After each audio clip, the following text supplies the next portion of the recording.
여러분은 잘 몰랐겠지만 사실 이제 5월 가정의 달을 맞아서 좀 가정의 달에 맞는 설교를 5월 달에 계속 해왔습니다.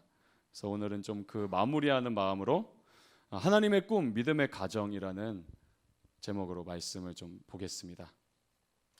제가 예전에 알고 지내던 한 자매가 있었어요. 저보다 한 살 아래였습니다. 배우자를 놓고 굉장히 열심히 기도하던 자매였어요. 그러면서 배우자를 위해서 어떻게 기도하는지 그 기도 제목을 저한테 알려줬는데 제가 들으면서 속으로 놀랐어요.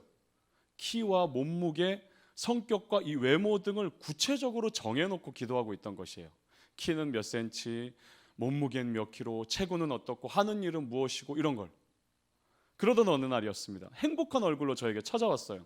그리고 얘기하는데 결혼을 하게 됐는데 남친이 자기가 해온 기도 제목 그대로 응답해 주신 사람이라는 거예요. 여기서 또 한 번 놀랐습니다. 어떻게 그런 사람을 또 만났을까?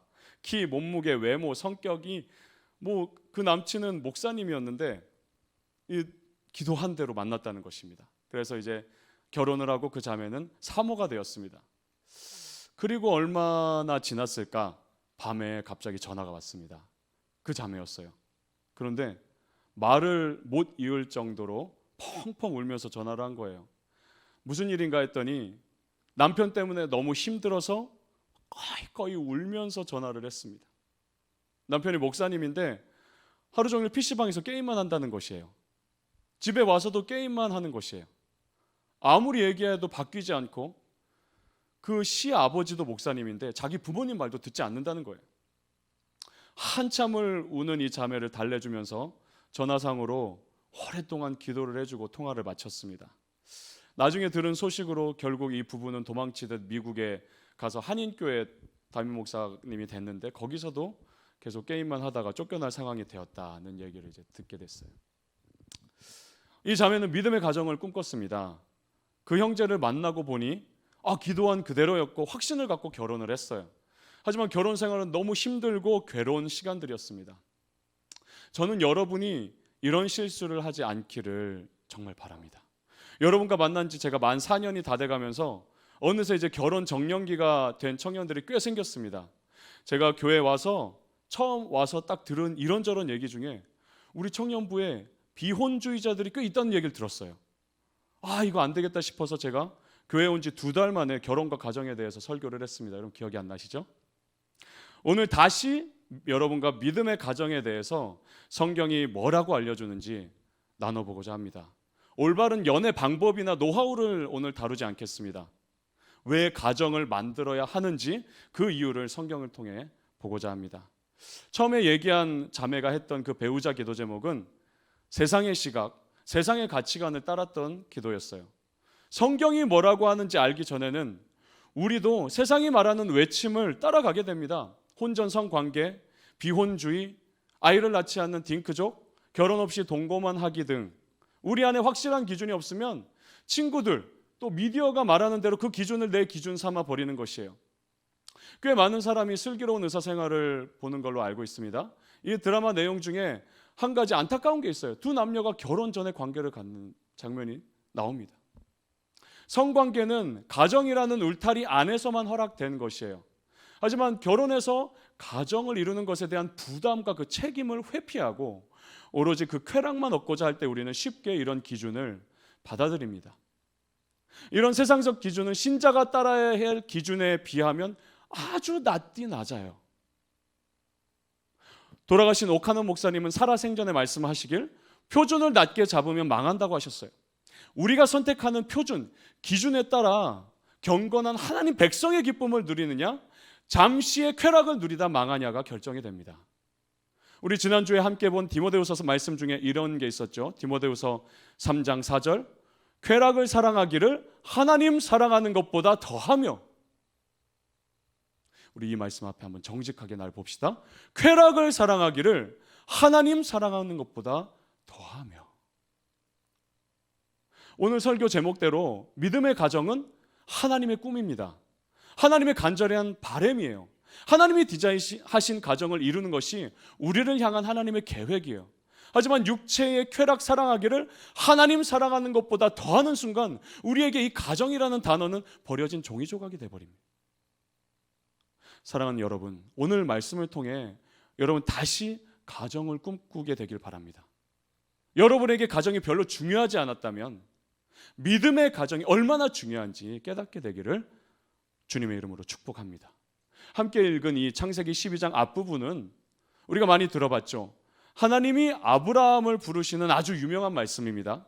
많이 알려진 말씀 중 하나죠. 저도 20대 초반부터 이 말씀을 얼마나 많이 배우고 또 1대1 성경 공부로 가르쳤는지 몰라요. 수많은 대학생들과 이 1, 2, 3절 말씀을 나누고 가르쳤어요.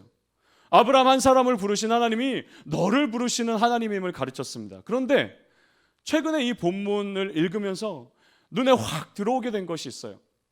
하나님은 이때 아브라함만 부르신 게 아니라 그 아내 사라를 함께 부르셨다는 것이에요. 다시 말해서 아브라함 가정을 함께 선택하시고 부르시고 은혜를 주신 것입니다. 하나님의 약속을 성취하게 하실 사람으로 남편만 택해 부르신 게 아니라는 거예요. 두 남녀를 함께 부르셨습니다. 하나님의 꿈은 믿음의 가정을 통해 성취되게 하셔요. 그래서 여러분 데이트할 때 비전을 함께 나누는 것이 굉장히 중요합니다. 나에게 주신 하나님의 꿈을 함께 나누면서 우리가 가정을 이루면 하나님이 우리 가정을 통해 어떤 꿈을 성취해 가실지 함께 나누는 거예요. 먼저 우리 1절을 읽어봅시다. 같이 한번 읽어볼까요? 시작. 여호와께서 아브라함에게 이르시되 너는 너의 고향과 친척과 아버지의 집을 떠나 내가 내게 보여줄 땅으로 가라. 아브라함 입장에서 정말 순종하기 어려운 말씀이었습니다. 당시 족장 시대에 자기 고향, 자기 부모님 집을 떠나 다른 곳으로 가는 것은 굉장히 위험한 행동이었어요. 생명을 내놓고 떠나야 했습니다. 무슨 5km, 10km 이동하는 게 아니라 수백 킬로를 이동하는 거리였기 때문이에요. 강도떼를 만날 수도 있고요. 다른 풍토에서 풍토병에 걸릴 수도 있는 것이에요. 하지만 4절 말씀 보듯이 아브라함은 하나님의 말씀을 따라서 이 자기 고향, 친척, 아버지 집을 떠납니다. 그런데 여기서 우리가 오해하는 부분이 있어요. 아브라함이 이미 잘 준비돼 있어서 선택받았다는 오해예요. 믿음이 이미 성숙해서 부르심 받았다는 오해입니다. 우상 도시에 살던 아브라함이 하나님만 붙잡고 떠난 것은 믿음의 순종이었지만 그렇다고 아브라함이 처음부터 성숙하고 훌륭한 사람은 아니었어요. 이것은 그의 아내 사라도 마찬가지였습니다.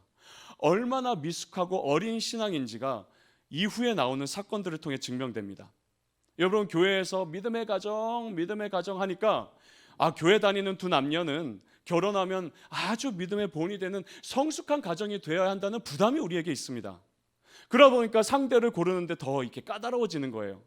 그러나 여러분 믿음의 가정은 꼭 믿음이 좋은 가정, 성숙한 가정, 성품도 훌륭하고 모든 일에 믿음으로 반응하는 가정이라는 뜻이 아닙니다. 예수를 나의 구주로 믿는 가장 기본적인 믿음, 두 남녀가 이 믿음만 있다면 그렇게 태어나는 가정도 믿음의 가정인 것이에요. 우리 1절을 다시 보면 너는 너의 고향 친척 아버지의 집을 떠나라고 하십니다. 재밌는 것은 처음 가정을 이룬 아담과 하와에게도 떠나라는 말씀을 주셨어요. 창세기 2장 24절 이러므로 남자가 부모를 떠나 그의 아내와 합하여 둘이 한 몸을 이룰지로다. 이 두 구절에서 떠나라는 말씀을 우리에게 적용하면 과거의 삶에서 떠나라는 뜻이 됩니다. 남녀가 결혼하면서 부모를 떠나듯이 이전에 부모님을 의지하던 삶, 부모님 아래 안주하던 삶에서 떠나 새로운 가정을 이루는 것이 하나님의 뜻입니다. 감자탕 교회로 유명한 이 서울의 광염교회 조연사 목사님은 이걸 두 번째 탯줄 끊기라고 표현했어요. 결혼 설명서라는 그분의 책에서 이렇게 말합니다. 부모는 자녀를 낳아 탯줄을 두 번 끊습니다. 한 번은 낳자마자 끊고 또 한 번은 결혼시키며 끊습니다. 탯줄은 끊어야 삽니다. 어떤 엄마가 내가 이 줄로 10달 동안 우리 아이를 먹여 살렸는데 어떻게 이걸 끊을 수 있겠냐면서 탯줄 끊기를 거부하면 엄마도 아이도 살 수 없습니다. 탯줄을 끊어야 삽니다. 아들을, 딸을 떠나보내는 것이 탯줄을 끊는 것입니다. 아들을 떠나보내야 아들도 살고 엄마도 삽니다. 제가 두 아들 탯줄을 가위로 잘랐었어요. 셋째 아들은 연락받고 우리 교회 용인에서 목포로 막 급히 갔지만 그 사이에 이 성격이 급한지 나와버렸어요. 여튼 탯줄 자를 때마다 두 번 자를 때마다 느낀 건 이 탯줄이 굉장히 질기다는 것이에요. 정말 질깁니다. 그만큼 튼튼하게 그 탯줄로 아기가 산소도 공급받고 영양분도 공급받은 것이죠. 그러나 탯줄을 태어나면, 그 아이가 태어나면 이 탯줄을 잘라야 합니다. 여러분, 결혼도 탯줄을 잘라내는 것이에요.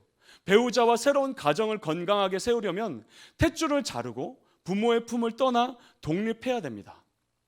아브라함과 사라 가정을 불러서 너네가 안주하던 그 땅, 그 부모 곁을 떠나게 하신 하나님은 여러분이 이룰 가정 역시 예전의 삶을 청산하고 새롭게 시작하도록 떠나라 라고 말씀을 하십니다.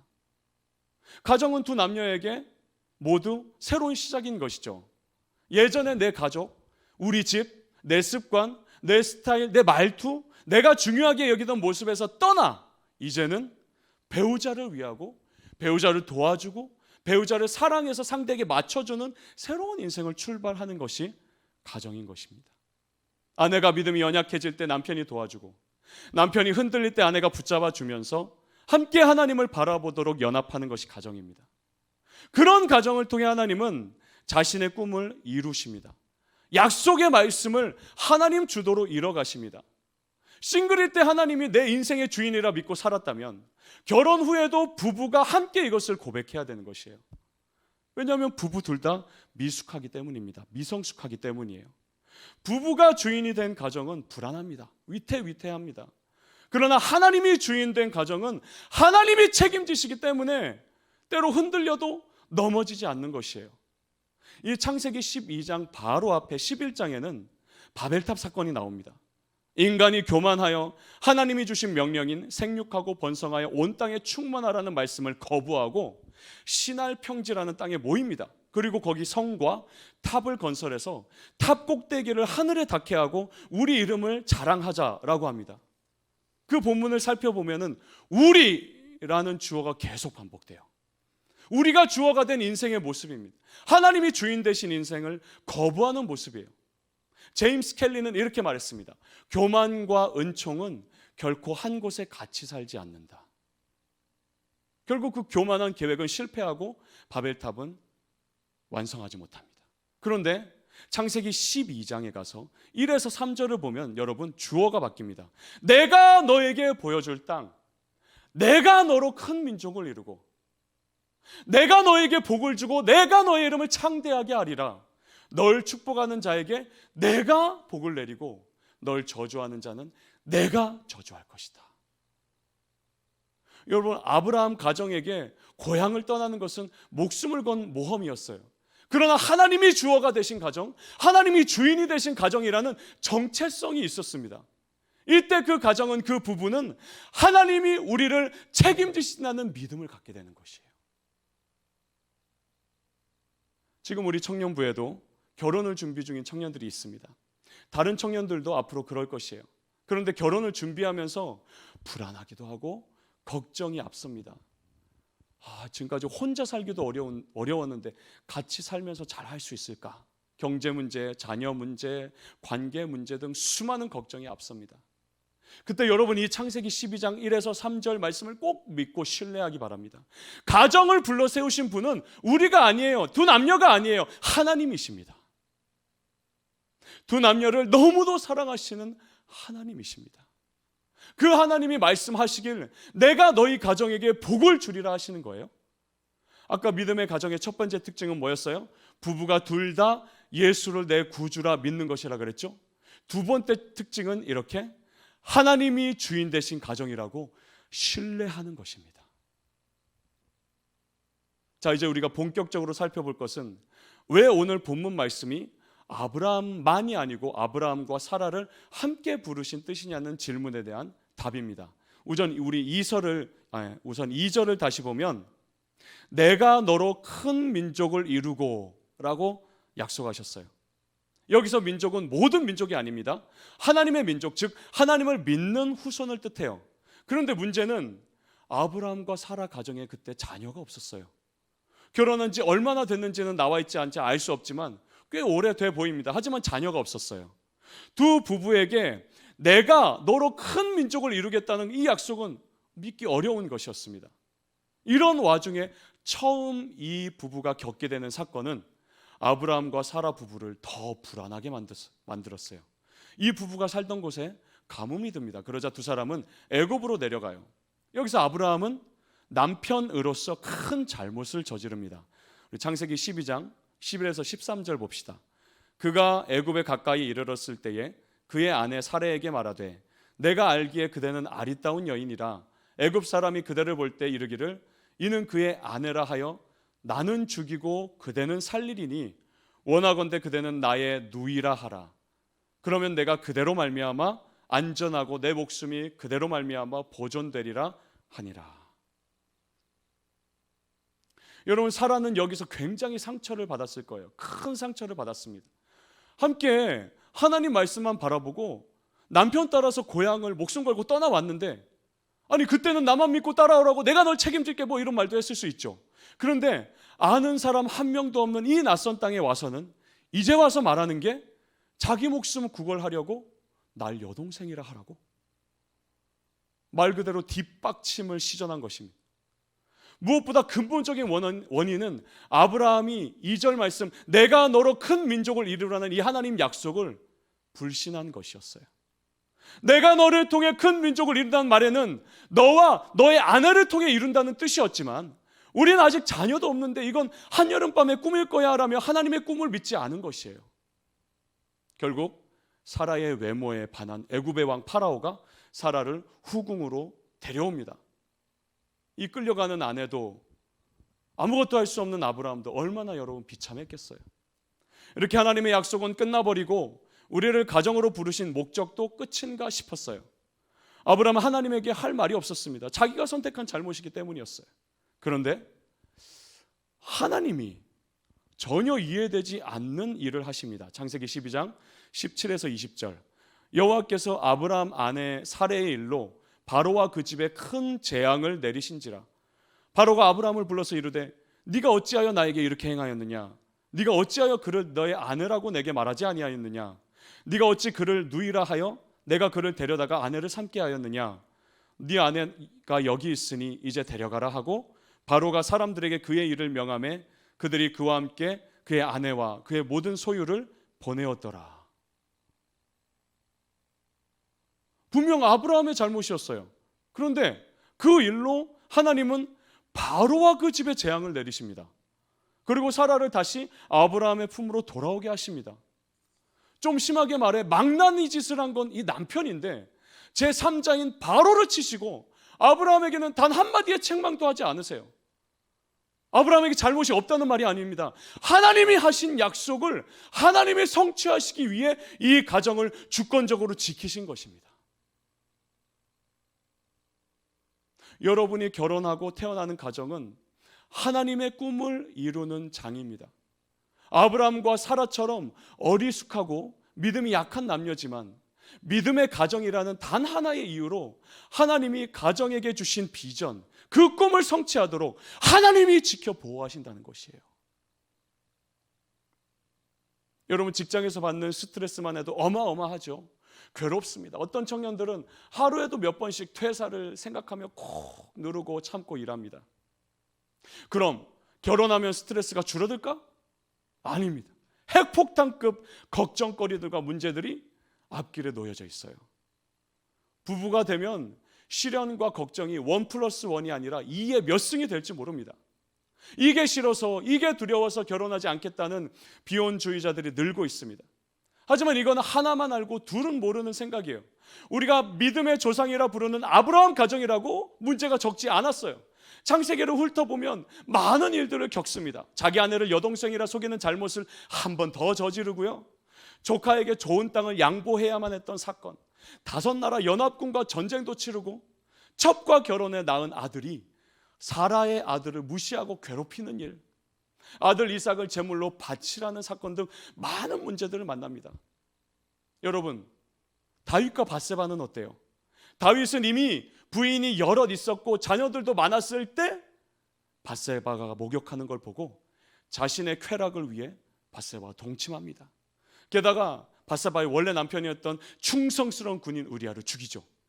그리고 밧세바와 정식 결혼식을 치릅니다. 정말 부부의 세계 시즌 2에 나올 만한 정말 막장 드라마죠. 그런데 그 주인공이 여러분 누구예요? 10대 소년 시절 골리앗을 죽이고 어딜 가든 전쟁에서 질 줄 모르던 우리의 영웅 다윗 왕이에요. 그러나 영웅 다윗도 아브라함처럼 실패합니다. 실수합니다. 울면서 일어나지 못할 정도로 괴로워합니다. 가정 문제 때문에.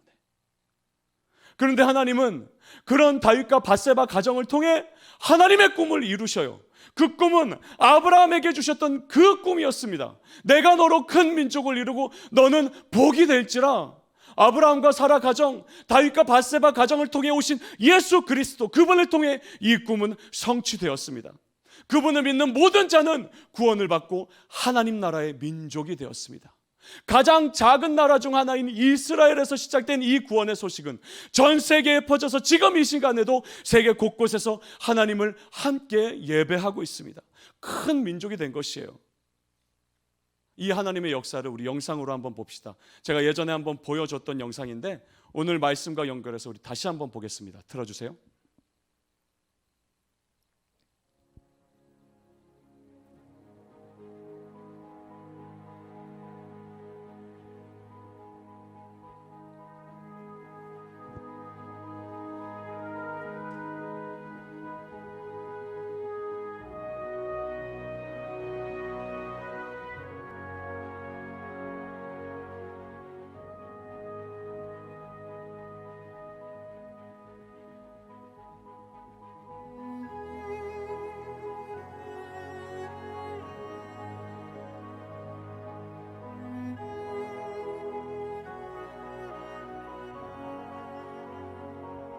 소리를 좀 더 키워주시죠.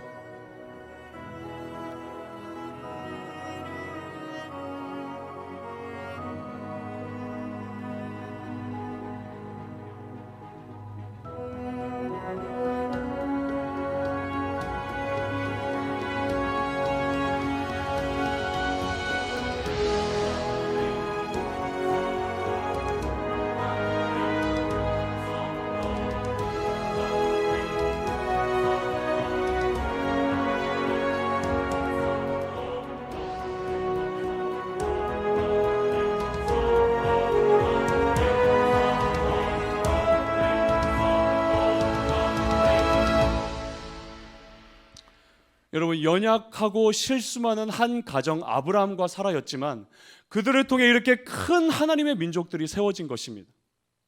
하나님은 자신의 약속, 자신의 꿈을 반드시 이루셔요. 그런데 아브라함, 사라, 다윗, 밧세바처럼 실수하고 실패하고 흔들리고 연약한 사람들과 그 가정을 통해 이루신다는 것이에요. 그래서 믿음의 가정은 하나님의 꿈입니다. 하나님이 여러분을 통해 이런 가정을 세우시고 당신의 꿈을 이뤄 가실 것이에요. 그렇기 때문에 여러분, 다른 건 몰라도 배우자를 고를 때 신앙 부분은 타협하지 마세요. 여러분, 외모는 타협해도 됩니다. 여러분이 꿈꾸던 외모가 아니어도 돼요. 우리가 하나님이 아니기 때문에 외모를 전혀 안 볼 수는 없지만 외모가 1순위는 아니에요. 하지만 신앙은 0순위가 되어야 됩니다. 하나님이 우리 가정에 주시는 비전을 함께 공유하기 위한 최소한의 기준은 신앙이에요. 이런 하나님의 주권을 믿는 배우자, 하나님의 능력을 신뢰하는 배우자여야 하는 것이죠.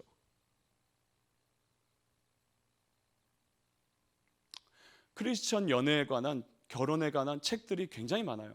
그런데 대부분의 책에서 꼭 다루는 부분이 있습니다. 뭐냐면 자존감 문제예요. 남녀가 결혼하기 전에 자존감 문제, 특히 깨어진 가정, 어려움이 많은 가정, 부모와의 관계가 어려운 가정에서 자라온 청년들은 이 신앙은 있지만 자존감이 많이 낮아져 있습니다.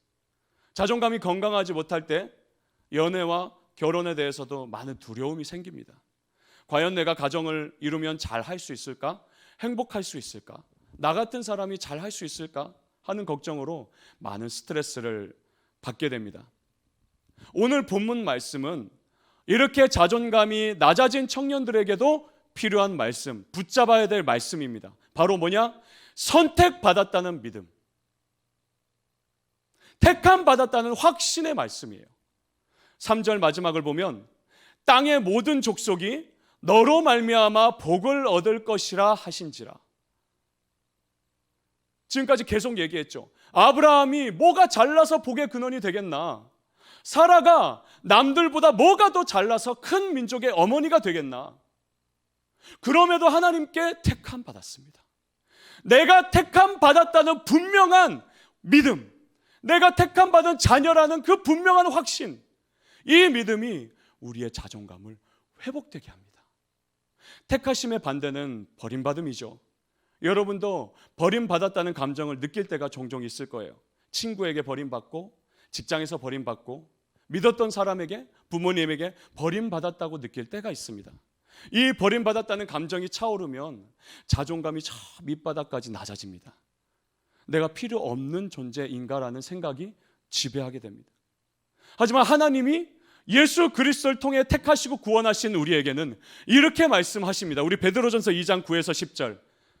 그러나 너희는 택하신 족속이요 그의 소유가 된 백성이니 너희가 전에는 백성이 아니더니 이제는 하나님의 백성이요 전에는 긍휼을 얻지 못하였더니 이제는 긍휼을 얻은 자니라. 아브라함을 택하신 하나님, 다윗을 택하신 하나님은 또한 여러분을 선택하여 버림받은 인생에서 건져내셨습니다. 그분의 소유가 돼서 더 이상 마귀가 빼앗을 수 없는 하나님의 사람이 된 거예요. 세상 누구도 나를 긍휼한 마음으로 안아주지 않지만 이제는 예수 그리스도 통해 긍휼을 얻은 자가 되었다는 것입니다. 오직 예수 안에서만 내가 얼마나 사랑받는 존재인지 깨닫게 되고, 오직 예수 안에서만 내가 얼마나 존귀한 사람인지 알게 되고, 오직 예수 안에서만 내가 쓸모없다는 잘못된 생각을 버릴 수 있고, 이 믿음 안에 있는 두 사람을 통해 건강한 가정이 시작될 수 있는 것입니다.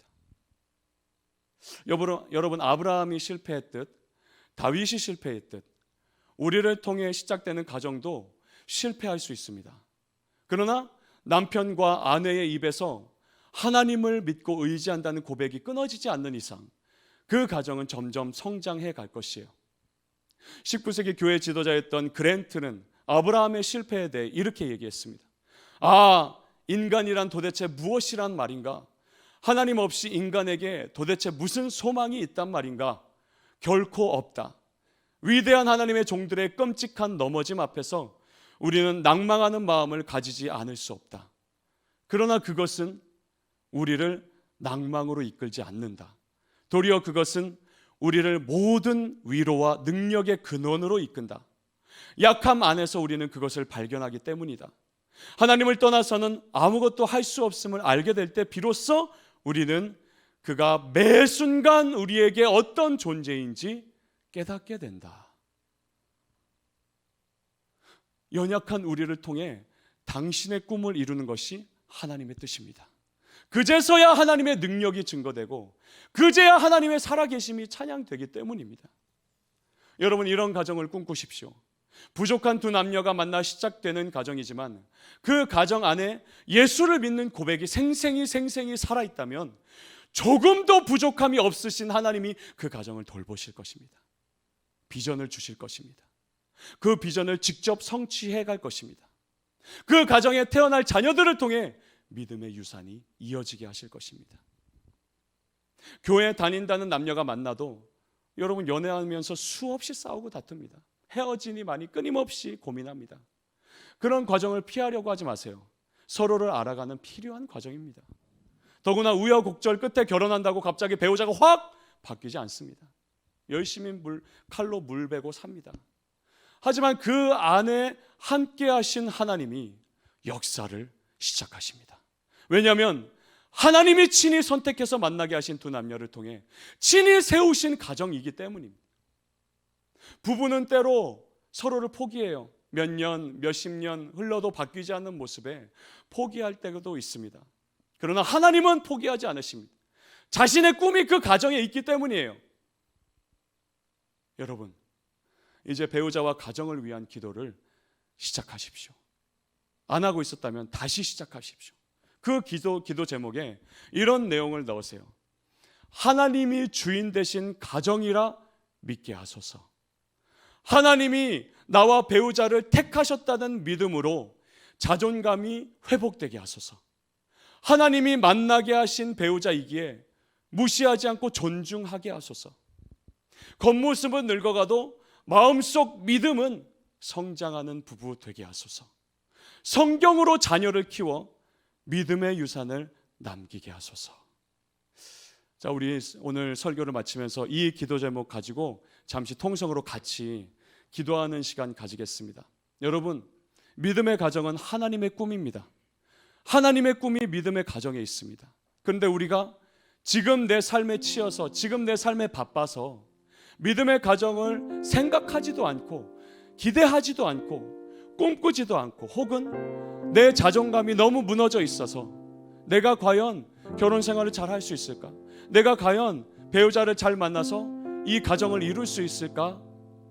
소망하지 못하고 있었다면 하나님, 믿음으로 주님을 바라보게 하여 주시고, 내가 택함 받았듯이 만나게 될 그 사람도 택함 받아서 주님이 택해 세우신 믿음의 가정으로 세워지는 그런 은혜가 있기를 사모하고 소망하면서, 우리 이 기도 제목 가지고 하나님의 꿈이 믿음의 가정을 나를 통해 이루어 주시옵소서. 우리 기도 제목 가지고 함께 기도하는 시간 가지겠습니다.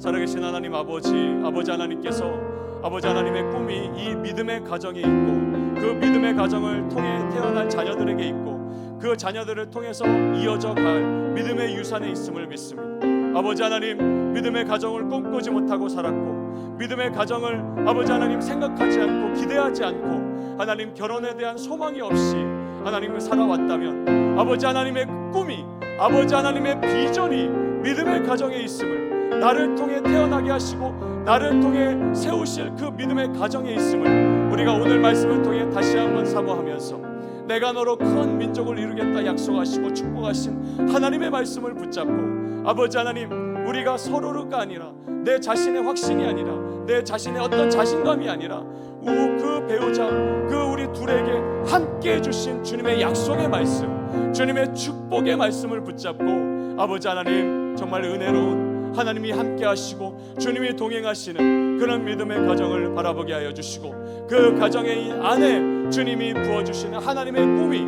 성취될 것을 하나님의 주권적인 능력과 은혜와 인도하심으로 성취하게 하실 그 주님을 바라보며, 아버지 믿음의 가정을 놓고 우리가 믿음으로 기도하는 우리 사랑하는 모든 청년들이 되도록 은혜를 내려 주시옵고, 하나님, 가정에 대한 상처와 가정에 대한 아픔이 있는 청년이 있다면 하나님이여, 이 말씀 안에서 나를 택하서 나를 택해 복의 근원 삼아 주시고, 나를 복 그 자체라 말씀하시며 나를 사랑으로 선택하신 그 하나님의 사랑 안에 그 마음이 회복되고 그 상처가 회복되고, 아버지 하나님, 믿음으로 주님을 바라보며 회복된 마음으로 건강한 자존감으로 아버지 하나님 꿈꿀 수 있도록 은혜 내려 주시고 인도하여 주시옵소서.